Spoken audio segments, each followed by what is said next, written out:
یہ جتنی بھی احادیث ہیں جن میں مستقبل کے بارے میں اللہ کے نبی صلی اللہ علیہ وآلہ وسلم نے بیان فرمائے ہیں، ان کو پڑھنے سننے سے پہلے یہ بہت ضروری ہے کہ ہمارا یقین جو ہے وہ انتہائی پختہ ہو۔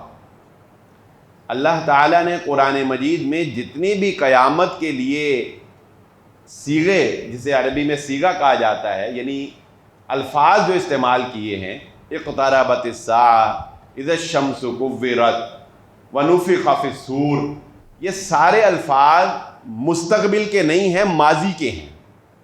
یعنی اردو میں اگر میں کہوں تو یوں ہوگا کہ اللہ تعالیٰ کہہ رہے ہیں کہ قیامت قائم ہو گئی تھی یا قیامت قائم ہو چکی، سورج لپیٹا جا چکا۔ اللہ نے یہ نہیں کہا قیامت قائم ہوگی مستقبل میں، بلکہ کیا کہا؟ گویا قائم سور میں پھونکا جا چکا، یہ نہیں کہا سور میں پھونکا جائے گا۔ ہم ترجمہ یہی کرتے ہیں پھونکا جائے گا، لیکن لفظی اگر لغوی ترجمہ کریں تو وہ یہی ہوگا کہ سور میں پھونکا جا چکا۔